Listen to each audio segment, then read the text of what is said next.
Olá para você que nos acompanha no Notícias Agrícolas, nós estamos de volta, eu sou Virginia Alves e nosso destaque agora é clima, previsão climática para os próximos meses aqui no Brasil. Por enquanto, em algumas áreas está chovendo dentro do esperado, mas o Laninha continua no radar de todo o setor produtivo e é isso que nós vamos atualizar aqui hoje, para a gente entender como é que os meteorologistas estão avaliando os modelos, as atualizações, se ainda há algum risco, principalmente na safra de verão. Eu convido agora para conversar com a gente, então, a Estael Cias, ela é da Metsu. Estael, seja muito bem-vinda.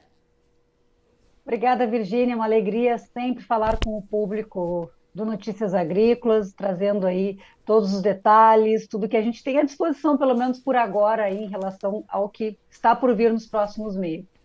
Estel, pelo que a gente tem acompanhado por aqui, por enquanto, as chuvas estão chegando, se consolidando, inclusive ali na área do café, no centro-sul do Brasil, pelo menos ali, todo mundo muito satisfeito nesse momento. Mas e o que vem pela frente? A gente pode ainda ter mudança? Quais são as atualizações do Laninha que você traz para a gente hoje? Pois é, Virgínia, a gente tem um cenário ainda da manutenção do fenômeno climático Laninha aí nos próximos meses, então a gente termina 2022 sob a influência de Laninha, então todo o restante da primavera e o começo do verão. Ao longo do verão, as informações mais atualizadas nos dão um indicativo que gradativamente o Laninha vai perdendo força, vai perdendo intensidade, e a transição desse episódio longo de Laninha para a neutralidade deverá acontecer ali entre fevereiro e abril, entre março e abril, muito provavelmente. Então, vai longe ainda a influência do fenômeno climático Laninha. Os dados desta semana mostram que a temperatura naquela região Ninho 3.4 era 0,8, né, negativo. Vai esfriar mais, provavelmente, nas próximas 2 ou 3 semanas. Quando a gente olha ali a piscina de água, o que tem em profundidade, a gente vê que tem águas mais frias ainda para reforçar esse resfriamento na superfície, porque o monitoramento do Laninha é na água da superfície, então tem água para subir mais fria do que a gente já tem ali, então a gente vai intensificar de novo o Laninha nas próximas semanas, e ele deverá ficar aí ao longo da primavera e começo do verão com essa intensidade fraca moderada. Esse é um fator. O outro fator é o padrão de chuva. A gente até tem nessa semana, nesse momento, excesso de chuva acontecendo e com muitos transtornos em Santa Catarina e parte do Paraná, mas essa não será a regra dos próximos meses. A regra dos próximos meses será uma tendência de estiagem, uma tendência de chuva abaixo da média, períodos prolongados em que a chuva vai demorar a acontecer nos estados do sul do Brasil, especialmente agora entre outubro, novembro e começo de dezembro. Esse episódio que a gente está tendo nesta semana é uma situação isolada, que pode acontecer em anos de Laninha, é normal acontecer, pode ter situações de enchente, de cheia, mas é pontual, é isolado, depois a gente vai para um período aí de estiagem, de períodos de tempo seco mais longos, e que vai se manter ao longo dos meses de verão, até porque a característica da chuva de verão já é mais isolada, falhada, e quando a gente tem uma tendência de estiagem, essa estiagem ela se instala mais fácil, especialmente nos meses de verão aqui no sul do Brasil. Quando a gente olha os mapas de prognóstico, que é a tendência de chuva para os próximos meses, a gente vê um cenário da chuva ficar abaixo da média do Paraná até o Rio Grande do Sul, pelo menos até começo de dezembro. Mas quando a gente olha de dezembro a fevereiro, a gente vê uma diferença importante. A gente vê Mato Grosso do Sul e São Paulo entrando dentro desta área de escassez de chuva no auge do verão, que é a estação chuvosa dessas regiões. Então, a área de ar mais seco, de tempo mais firme, de estiagem, ela vai ficar um pouco mais deslocada para o norte no verão de 2023, pegando São Paulo e Mato Grosso do Sul. Por outro lado, a chuva tende a seguir acima da média. Na primavera, entre Minas Gerais, Mato Grosso do Sul, parte de Mato Grosso, sul de Goiás e também sul da Bahia, pegando Espírito Santo e Rio de Janeiro, mas quando chegar no verão, essa área de chuva acima da média, ela ainda segue aí já mais abrangente em Goiás, Tocantins, pegando Mato Grosso, Bahia, a parte também do sul do Maranhão, pegando ali Matopiba, né, de uma forma geral, nos meses de verão, e ainda Minas Gerais, Espírito Santo e Rio de Janeiro, e São Paulo, Mato Grosso do Sul e os estados do sul do Brasil, com essa tendência de escassez de chuva, de estiagens regionalizadas como consequência do Laninha. E, claro, a gente vem numa situação de frio tardio nessa primavera, mas quando começar de fato a estiagem, os períodos prolongados sem chuva, teremos provavelmente uma tendência muito maior àquelas ondas de calor mais persistentes. E a gente define onda de calor com vários dias seguidos, com temperatura acima de 35 graus. Então é calor mesmo, se instalando muito provavelmente a partir de dezembro e também ali entre janeiro e fevereiro, pegando principalmente essa área onde a chuva vai ficar abaixo da média. Então, por um lado, a chuva vai recuperar reservatório no centro do país, a gente vai recuperar o que a estação seca normal já prejudicou, porque vai chover bastante entre o centro-oeste, o sudeste, Mato Piba, mas chama a atenção realmente as áreas produtoras aí de São Paulo e Mato Grosso do Sul, especialmente aqui no sul do Brasil, que podem ter um risco maior de falta de chuva como consequência do Laninha, que vai seguir pelo menos até o final do verão, influenciando o nosso padrão de temperatura e nosso regime de precipitação. E o Laninha está aí trazendo esses problemas pelo terceiro ano seguido, né, Seguida. Estael? Isso é uma coisa que chama muita atenção, porque pelo que eu entendi, inclusive acompanhando suas publicações, é um fato histórico, né? A gente fazia tempo que não tinha isso mesmo?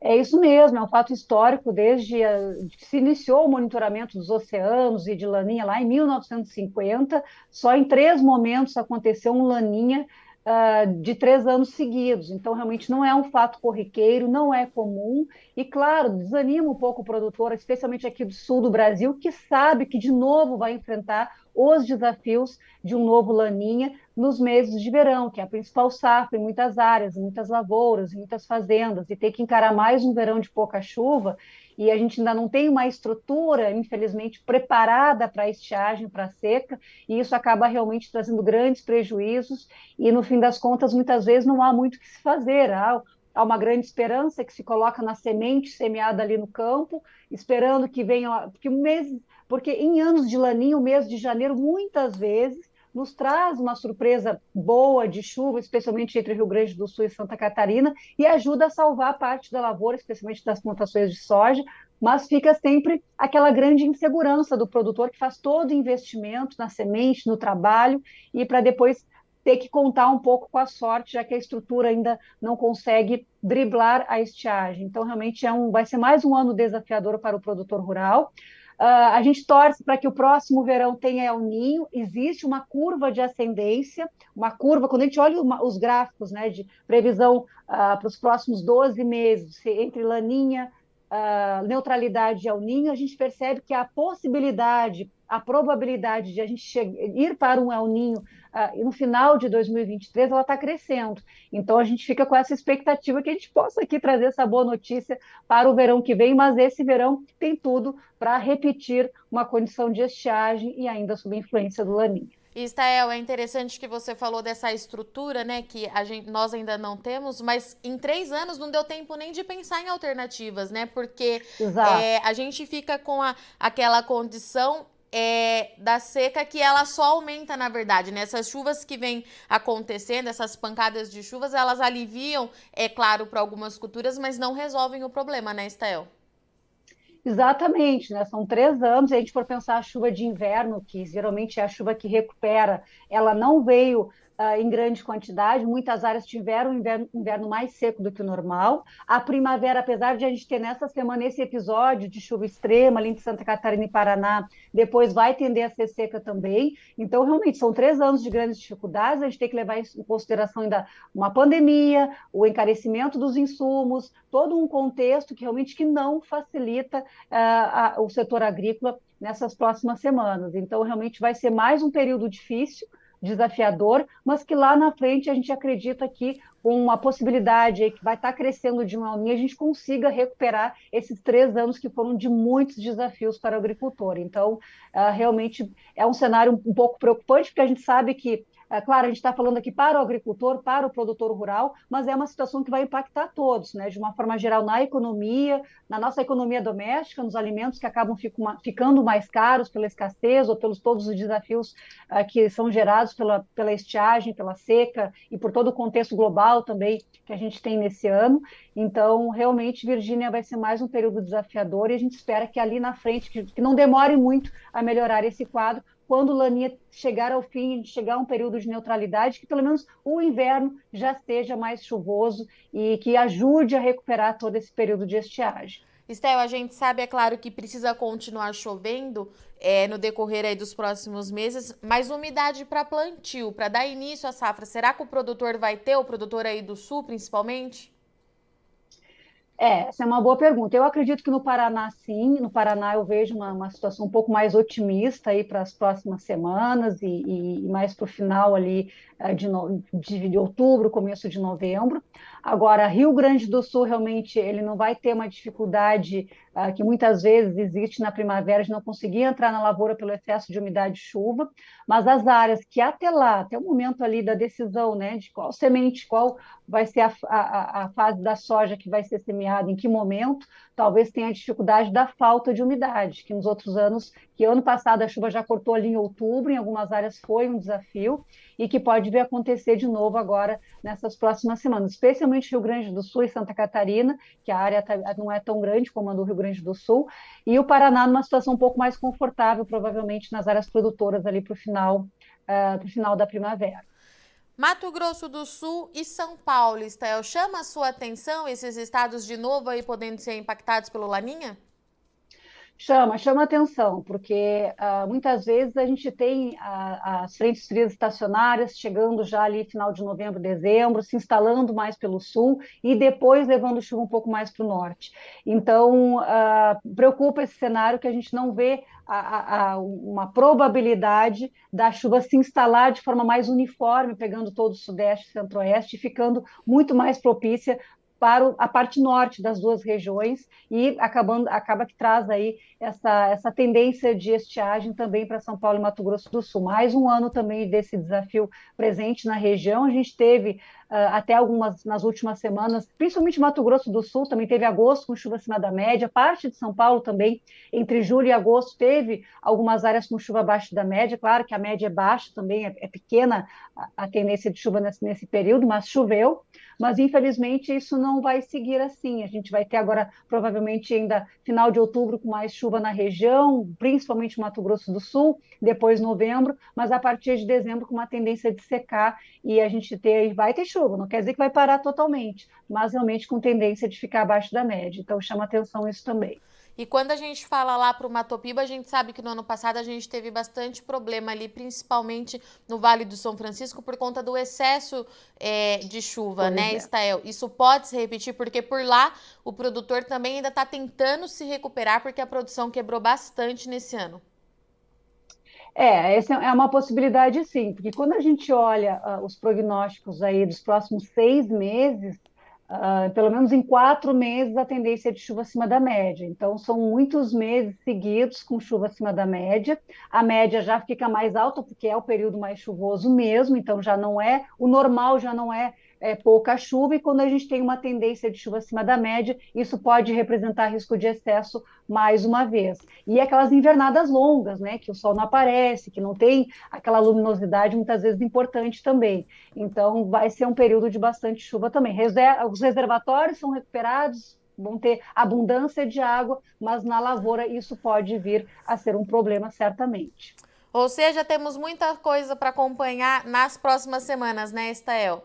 Seja para o sul, ali Exatamente. para o Brasil Central. No Brasil Central, Estael, a gente pode ter alteração de temperatura ou deve ficar dentro da normalidade?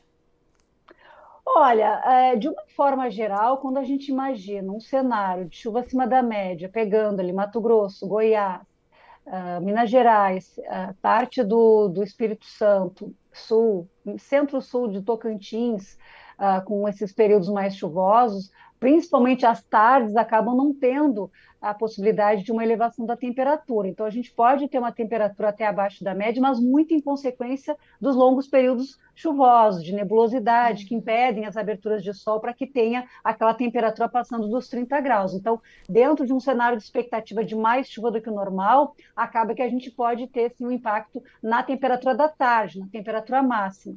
Então, não diria que vai ficar mais frio do que o normal, mas vai ter essa dificuldade da elevação da temperatura por consequência de muitos dias de chuva e de nebulosidade. Perfeito. Estael, obrigada, viu, pela sua participação, disponibilidade em achar um horário aí na sua agenda. E eu já deixo o convite aberto para você voltar, para a gente continuar acompanhando aí a atualização da Metsul, principalmente para falar aí para o sul do Brasil, que o produtor, de fato, deve estar muito preocupado, está muito preocupado. Você vê mais de perto, é que você está mais pertinho deles Sim. do que a gente. Então, qualquer novidade, Notícias Agrícolas está de portas abertas. Obrigada, viu? Eu que agradeço a oportunidade e com certeza é necessário ter essa atualização. A gente sempre busca trazer algo novo nessas atualizações mensais, que a previsão de clima é atualizada uma vez por mês, diferente da previsão do dia a dia. E com certeza vou usar esse canal sim, porque a gente quer que essa informação chegue ao agricultor e principalmente para deixar ele preparado. A gente não sabe qual é a decisão que ele vai tomar, que é muito particular, dependendo da sua lavoura, do seu capital, mas a gente poder levar essa informação para que ajude ele a tomar a melhor decisão, para nós é muito importante e Notícias Agrícolas a gente sabe que tem um alcance gigantesco nesse meio, então a gente vai usar esse canal com certeza. Obrigada, até! Até mais. Portanto, senhoras e senhores, Laninha trazendo mais preocupação pelo terceiro ano seguido para a safra de grãos, principalmente no sul do Brasil. Stael trouxe aqui para gente que o Laninha deve perder força e iniciar sua fase de transição entre fevereiro e abril de 2023 e, de novo, pelos próximos 3 meses, o baixo volume de chuva ou a falta de chuva vai afetar principalmente os 3 estados do sul do Brasil. O que a Stael trouxe para gente hoje aqui? Está chovendo nessa semana nos 3 estados, chove bastante, trazendo inclusive alguns transtornos na infraestruturas das cidades por lá, mas isso é pontual. A tendência é que nas próximas semanas e nos meses de outubro, novembro e dezembro, o volume de chuva reduza bastante nos 3 estados. Stael trouxe um alerta importante aqui. Produtor do Rio Grande do Sul pode ser que tenha problema para iniciar a semeadura da safra de verão. Normalmente o produtor tem dificuldade em entrar no campo por conta do excesso da umidade, por conta das chuvas da primavera. Esse ano pode acontecer o contrário, o produtor pode ter dificuldade já para iniciar o plantio. Rio Grande do Sul e Santa Catarina essa condição. No Paraná, a tendência é de ser um pouco mais confortável, mas ainda assim fiquem em alerta. Lembrando, é o terceiro ano que a meteorologia vai confirmando aí o Laninha, impactando direto aí o setor produtivo do Brasil. Stael trouxe aqui pra gente também que as chuvas podem ter redução significativa no Mato Grosso do Sul e em São Paulo, além das temperaturas que podem ficar mais altas. No caso desses 2 estados, não é que vai parar de chover até o momento, indicam os mapas. Vai chover sim, mas com volumes mais baixos. Então a gente precisa acompanhar para ver como é que vai ser o impacto disso tudo. Diferente do que aconteceu no ano passado, os modelos climáticos mostram aí que Minas Gerais deve continuar registrando chuvas dentro do esperado. Safra de café nos 2 últimos anos bastante impactado por conta do Laninha. A tendência é que nesse ano as chuvas fiquem dentro da regularidade. A gente vai atualizando isso aqui para vocês. E na região do Mato Piba, excesso de chuva. Vou chamar aqui a atenção para o setor ali de frutas no Vale do São Francisco, que teve uma quebra muito significativa nesse ano por conta dos volumes excessivos. Pode voltar a acontecer. Tudo isso, é claro, se trata de uma previsão. A gente vai ter que esperar como é que se passam as próximas semanas para a gente ver o que se confirma. Mas, na análise da Metsul, Laninha começa a perder força só entre fevereiro e abril, trazendo impactos severos aí de novo para o Rio Grande do Sul, Santa Catarina e Paraná, podendo atingir aí Mato Grosso do Sul e São Paulo, 2 estados que sofreram bastante também nesses 2 últimos anos. Chuva dentro da normalidade ali em Minas Gerais e excesso de chuva no norte do país, pegando ali principalmente o Nordeste também. a região de frutas do Vale do São Francisco, importante região produtora e exportadora do Brasil. Então a gente precisa acompanhar tudo isso de perto, porque mais uma vez o Laninha vai influenciar aí o regime do país todo e de todas as áreas de produção, tá certo? Eu sou Virginia Alves, agradeço muito sua audiência e companhia, mas não sai daí que o Notícias Agrícolas já volta, já já. Participe das nossas mídias sociais, no Facebook, Notícias Agrícolas, no Instagram, @Notícias Agrícolas e em nosso Twitter, @Noteagri. E para assistir todos os vídeos, se inscreva no YouTube, na Twitch, no Notícias Agrícolas Oficial.